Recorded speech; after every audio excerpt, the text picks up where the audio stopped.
Nerede kaldı, nerede kaldı kalem kaşlı sevgilim?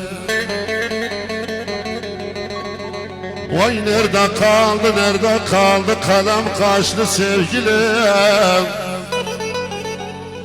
Mahrum oldum tatlı söze sevgilim.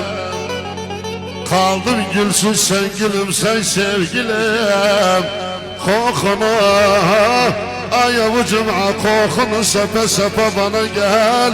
Zalim kızı bana gel.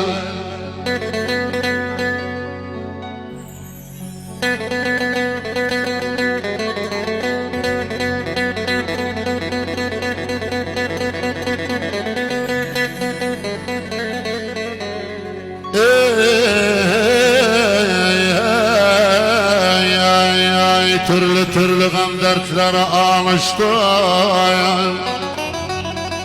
Valla bu cümle sönmez oldum, sönmez oldum yar aşkına alıştım. Alıştım, alıştım, alıştım ay ay ay ay. Böyle oldum aşık aşıklara karıştım. Yak sen maşıkım bak halime bana gel. Ay zalim kız bana gel, bana gel.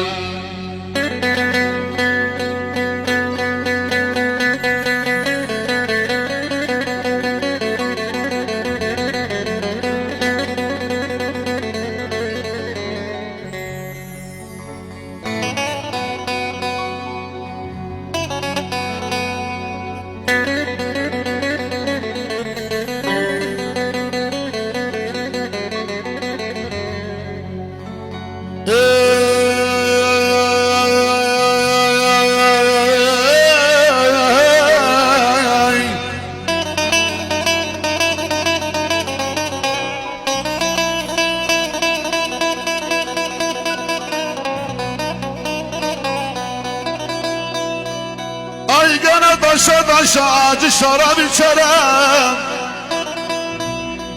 Ey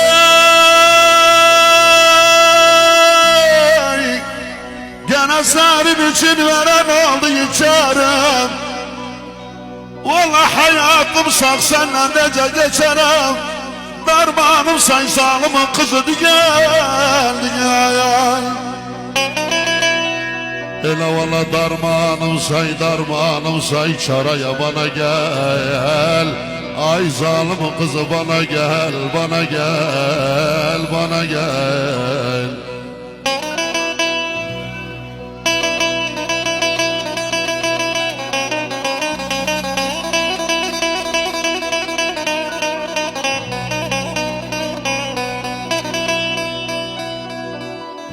Ay gene uzak gitme, gel uzak gitme gel bari.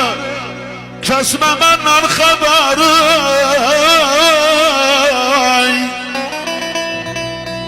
Valla o gün eser geldim şey, kalbim sümükdarı, sümükdarı, sümükdarı.